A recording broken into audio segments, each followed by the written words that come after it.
आज का वीडियो हम स्टार्ट करते हैं नए सिरे से, नई चीज से कि provisions in Indian constitution. Provision का मतलब होता है प्रावधान, यानी कि कौन कौन से ऐसे प्रावधान किए गए हैं, कौन कौन से ऐसे सेंटेंस लिखे गए हैं हमारे संविधान में जो कि जो हमारे यहाँ पे डिस्क्रिमिनेशन को, इन सब को दूर करते हैं। तो देखिए, the Indian constitution recognise the concept of equality, यानी कि हमारे संविधान में जो है समानता के विचार को बताया गया है। ठीक है, कि समानता किस प्रकार से होनी चाहिए। द आर्टिकल 15, अब बात करेंगे हमारे संविधान में आर्टिकल 15 की। जो आर्टिकल 15 है वो Indian constitution makes a provision to treat the people equally with dignity, यानी कि आर्टिकल नंबर 15 में कहा गया है कि हमारे संविधान के अंतर्गत कि ऐसा प्रावधान रखा गया है जिसमें लोगों के साथ समानता का और सम्मान का व्यवहार किया जाए, चाहे वो किसी भी जाति धर्म से जो है बिलोंग करता हो। जैसे इस बॉक्स में दे रखा है article 15 provision the discrimination on the ground religion race caste sex and और प्लेस ऑफ बर्थ, यानी कि हमारे देश में रहने वाले प्रत्येक व्यक्ति को समान समझा जाए, किसी के साथ उसके धर्म, उसकी जाति, उसका लिंग, उसके स्थान के आधार पर या उसके जन्म स्थान के आधार पर उसके साथ भेदभाव नहीं किया जाना चाहिए। जैसे कि कोई अगर राजस्थान का है, तो कोई दिल्ली का है, कोई कहीं का भी है, तो वो देश का वासी है, तो उसके साथ सम्मान का व्यवहार होना चाहिए। देखो आगे चलते हैं। The state shall not discriminate against any citizens on ground only religion race caste sex place and birth of any them. तो यही चीज है, उसमें पहला पॉइंट यही दे रखा है। आगे चलते हैं। No citizen shall on ground only of religion race caste sex place and birth और any them subject any disability liability restrictions and condition, यानी कि किसी भी जो देश का नागरिक है उसी उसका किसी भी आधार पर, चाहे वो धर्म के आधार पर, जाति के आधार पर, या उसके जो है क्या नाम से नस्ल के आधार पर, या उसके बर्थ प्लेस के आधार पर, किसी भी विषय के आधार पर उसको डिसेबिलिटी, यानी कि उसको जो है क्या नाम से अयोग्य, या उसके ऊपर किसी भी प्रकार की कोई बंदिश है, इस टाइप से कोई भी चीज़ें, कोई भी स्थिति उसके ऊपर लागू नहीं कर सकते या उसके साथ भेदभाव नहीं कर सकते। Access to shop public restaurant hotel and place of public entertainment, यानी कि लोगों के मनोरंजन के जो स्थान है, रेस्टोरेंट हुआ, दुकान हुई, होटल्स हुई, वहाँ पर सभी लोगों को जाने की अनुमति है, किसी के साथ कोई भेदभाव नहीं कर सकते।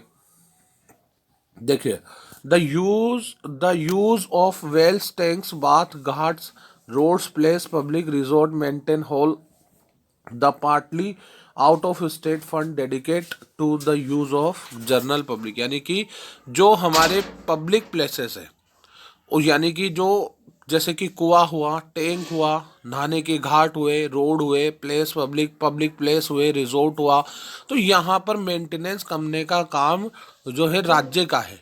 ठीक है, राज्य उसमें पैसा लगाएगा और किसी भी व्यक्ति के साथ वहाँ पर भेदभाव नहीं किया जाएगा, हर व्यक्ति उसमें आ जा सकता है। फिर नेक्स्ट हम पढ़ेंगे कौन सा वाला, nothing in this article shall prevent the state from the making a special provision for women and children. मतलब इस article, nothing in this article shall prevent, इसमें जो है प्रिवेंट नहीं किया गया है राज्य के द्वारा, नहीं कोई स्पेशल प्रोविजन बनाए गए हैं, किसमें, for the women and children के लिए। ठीक है, अब आगे देखिए, हम आगे चलते हैं। नथिंग इन दिस आर्टिकल और in clause 229 shall prevent the state making a special provision for advancement of any socially and educationally backward class of citizen of the scheduled caste and scheduled tribe।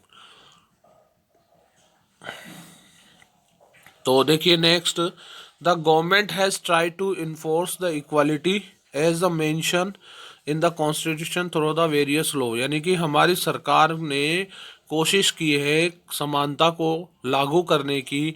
हमारे संविधान में कई सारे प्रावधान, schemes और उस चीज़ को जो है क्या नाम से उल्लेखित कर, यानी कि कई सारी स्कीम्स को, कई सारे कानून बना करके संविधान में उसने कोशिश किया है कि हमारे देश में समानता स्थापित हो, है ना। Scheme for the disadvantage section of the society, यानी कि जो कि वंचित समाज के जो सेक्शन है उनको फायदा पहुंच सके, इस टाइप के कई सारे जो है क्या नाम से कदम उठाए गए हैं। अब बात करते हैं संविधान के इनिशिएटिव्स का, यानी कि प्रारंभिक जो प्रयास किए गए थे, जैसे कि मिड डे मील। कौन से कदम उठाए गए हैं संविधान में? Mid day meal. अब मिड डे मील क्या है, देखिए, is a popular scheme launched by the government of India 15 August 1995, यानी इसे अंडरलाइन कर लेंगे हम इस चीज को। ये जो लाइन है, इस लाइन को हम अंडरलाइन कर लेंगे कि 15 अगस्त 99 को जो एक मिड डे मील जो एक पॉपुलर स्कीम है, इसको सरकार ने 15 अगस्त 1995 को लागू किया। अब इसके बाद में आगे देखते हैं हम। तो देखिए कि the purpose of this scheme, इस स्कीम का पर्पस क्या था कि जो एलिमेंट्री एजुकेशन में जो लोग बच्चे हैं उनको जो है उनके पोषकता का, न्यूट्रिशन का ध्यान रखा जाए। Ensure the nutrition for the children of the disadvantage groups at the same time, यानी कि क्या हो, जो एलिमेंट्री एजुकेशन है वो सभी बच्चों को मिले, इसके अलावा उसको पोषकता मिले जो उस जो डिसएडवांटेज समूह से, यानी कि जो वंचित जो ग्रुप है समाज का, यानी कि जो जिन लोगों को बैकवर्ड समझा जाता है, जिन लोगों को पिछड़ा समझा जाता है, तो उनके बच्चे भी जो है प्रारंभिक शिक्षा प्राप्त कर सके और उसके साथ साथ उनको न्यूट्रिशन भी मिले। तो इस जो है उसी टाइम में, यानी शिक्षा के साथ साथ ये दोनों बातों का ध्यान रखने के लिए इस स्कीम को लागू किया गया था। ठीक है, Tamil Nadu was the first state, इसे भी अंडरलाइन कर लेंगे कि पहला राज्य कौन सा राज्य था जहां पर इस स्कीम को लागू किया गया। तो वो पहला राज्य था तमिलनाडु। कौन सा था बच्चों? वो पहला राज्य था तमिलनाडु। ठीक है, आगे चलते हैं।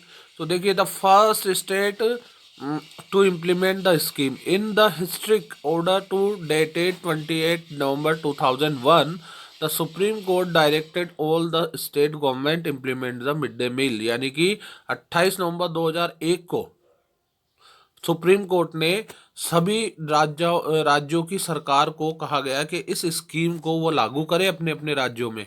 ठीक है ना। और mid day meal scheme with in next 6 month, 6 महीने के अंदर अंदर, apart from the regional variation achievement the mid day meal scheme impressive, यानी कि प्रभावकारी ढंग से अपने अपने राज्यों की स्थिति के हिसाब से वहां पर उन इस स्कीम को लागू किया जाना चाहिए। ठीक है, आगे चलते हैं हम। तो देखिए नेक्स्ट,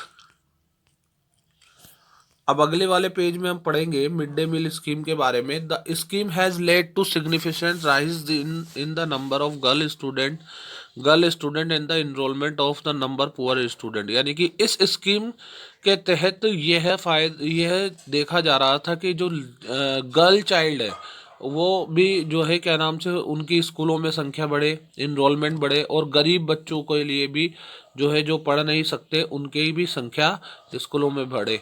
ठीक है, तो children who fail the attain the class earlier are more regular now, यानी कि इसके कारण से क्या होगा, जो बच्चे स्कूल नहीं जा पाते थे अब वो मिड डे मील के कारण जो है डेली स्कूल जाए और सब बातों का उनका ध्यान रखा जाए। Some children started attending school में early get this free wholesome meal, यानी कि क्या होगा कि जो कुछ बच्चे जो है जब जिन्होंने स्कूल जाना प्रारंभ किया है उनको लगा जो है ये जो है फ्री यानी मुफ्त भोजन या जो है जो संपूर्ण पोषण वाला जो आहार है वो उन्हें मिले। ठीक है, वो प्राप्त हो। The scheme also help to reduce the caste distinction, यानी कि जो जातिगत भेदभाव है उस स्कीम के माध्यम से वो दूर किया जाए। As a children of both upper caste and lower caste have the meal together, इसमें क्या होता है, चाहे वो किसी भी जाति से बिलोंग करता हो बच्चा, वो एक साथ बैठ करके भोजन प्राप्त करता है। ठीक है, साथ में बैठ करके। It has also brought about the distinct social changes, इसने क्या कर दिया है, जो सामाजिक बदलाव थे, है, उनके अंदर परिवर्तन यानी इसमें सामाजिक बदलाव आया है। Women and the people from the economical disadvantage section have been employ to cook and assistant this, यानी कि इसका जो है क्या नाम से इकोनॉमिकल जो डिसएडवांटेज जो सेक्शन है हमारे समाज का, उसके लोग भी इसमें रोजगार पाते हैं। कुक्स हैं, जैसे कि खाना बनाने वाले, असिस्टेंट।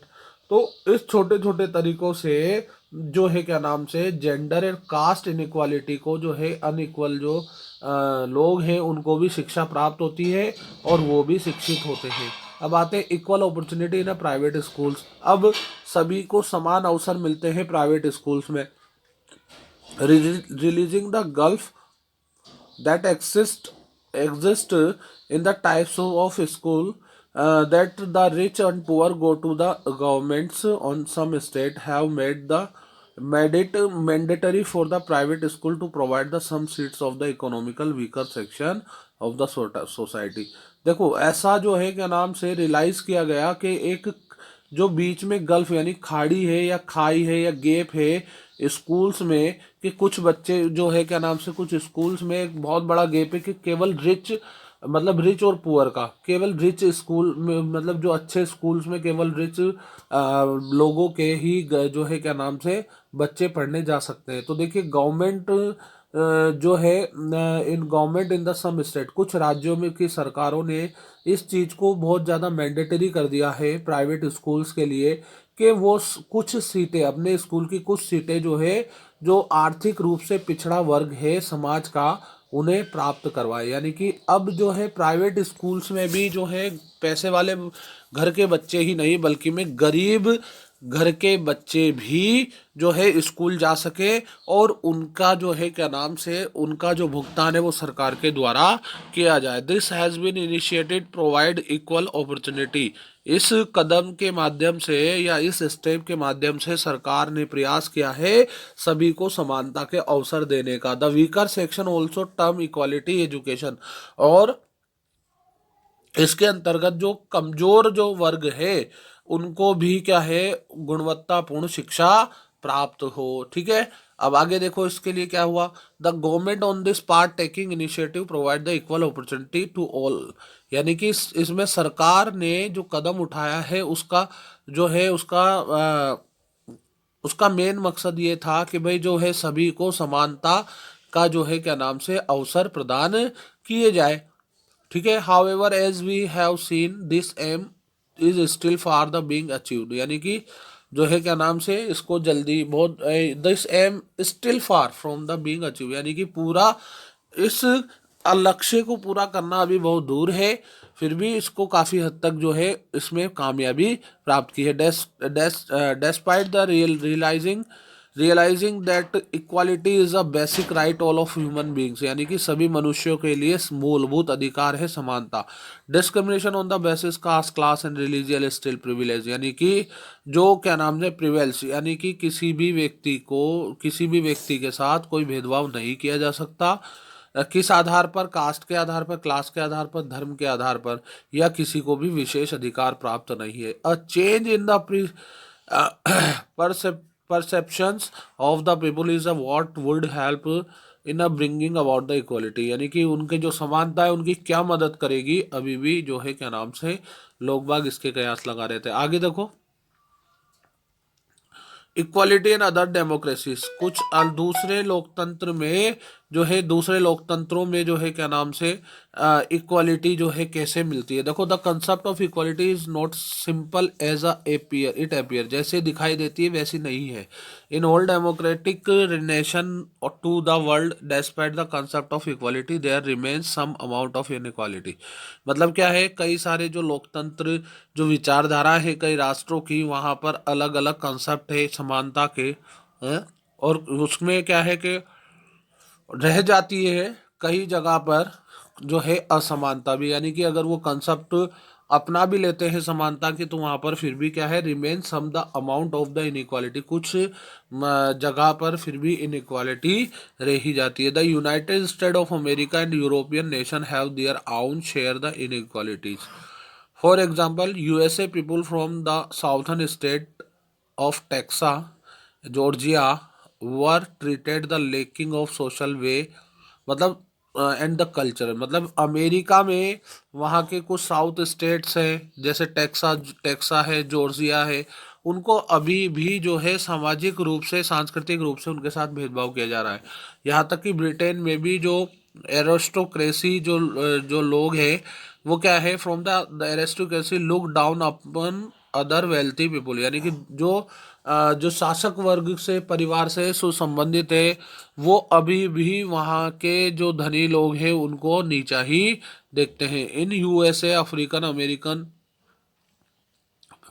जो had been subjected unequal unjust treatment, यानी कि अभी भी अमेरिका अफ्रीकन अमेरिकन जो है उनके साथ में, अमेरिका में जो अफ्रीकन अमेरिकन है, जो अफ्रीका से आए हुए लोग हैं, उनके साथ में अभी भी जो है असमानता का, अन्याय का जो व्यवहार करते हैं। Their ancestors had been brought in as slave to America, यानी कि उनको जो है क्या नाम से प्राचीन समय में, या जब जो उपनिवेशिक काल में जो इनको क्या है गुलाम बना करके अमेरिका लाया गया था। Even after the abolition of slavery in America these people were discriminated against, यानी कि जब अगर मान लीजिए ये गुलामी को भी जब हटा दिया गया है, तब भी उनके साथ में समानता का व्यवहार नहीं किया जा रहा, उनके साथ में भेदभाव किया जा रहा है। रोजा park an African American women, देखिए रोजा पार्क की बात करेंगे, ये एक अफ्रीकन अमेरिकन वुमेन है, यानी कि अफ्रीका से आए मूल जो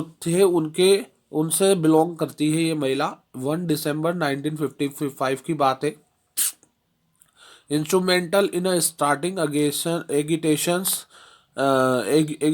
अगेंस्ट द डिस्क्रिमिनेटरी प्रैक्टिस, यानी कि उसने क्या करा कि जो है एक संस्थागत रूप से उसने क्या करा कि जो विरोध किया, जो वहाँ पर अफ्रीकन अमेरिकन के साथ में जो भेदभाव किया जा रहा है। One faithful day while she was returning after the long and trying day's work, she refused give her seat to the white man। एक बार क्या हुआ कि जब वो अब जो है उसने एक बहुत लंबे समय पहले की बात है कि जब वो एक वर्क में जा रही थी, तो वहाँ पर उसने क्या करा, अपनी सीट देने से, शी रिफ्यूज्ड टू गिव, अपनी सीट देने से मना कर दिया गोरे आदमी को। तो her refusal started a huge agitation against the fair skin, यानी कि जो गोरे लोग हैं उनके बीच में एक विरोध का भावना या एक विरोध का विचार फैल गया, और उसको जो है क्या नाम से सिविल राइट मूवमेंट के नाम से जाना गया, यानी कि उसके साथ में बुरा व्यवहार किया गया। तो गोरे लोगों का उसके खिलाफ जो कदम उठाए गए, तो वो एक तरह से आंदोलन बन गया, और उस आंदोलन को कहा है civil right movement. The government enforce the civil right act in 1964 prohibited discriminated on the ground and race religion. फिर वहाँ की सरकार ने एक कानून बनाया जिसको सिविल राइट एक्ट कहा गया है 1964 में, जिसके अंतर्गत किसी भी व्यक्ति के साथ उसकी नस्ल, उसकी जाति, उसके धर्म के आधार पर उसके साथ भेदभाव नहीं किया जा सकता। ठीक है, आगे चलते हैं। तो रोजा पार्क के बारे में हमने पढ़ा, ठीक है। इसके बाद में हम बात करेंगे, देखिए, चैलेंजेस टू द डेमोक्रेसी। अब इसमें हम बात कर रहे हैं, एक हमारा जो है केस स्टडी रह गया है। अब ये सिविल राइट मूवमेंट क्या था, तो civil right movement was the movement that begin in a USA in a 1950 which African American people demanded and fought the equal right and the social discrimination। यानी कि जो सिविल राइट मूवमेंट चला था 1950 में America में, उसमें African American जो लोग हैं वो इस बात की मांग कर रहे थे कि उनको भी समान अधिकार दिए जाए, सामाजिक भेदभाव को दूर किया जाए। ठीक है, आगे हम चलते हैं। चैलेंज टू द डेमोक्रेसी, यानी कि लोकतंत्र की चुनौतियां। All religion, the constitution, all state and the policies, almost all political parties embrace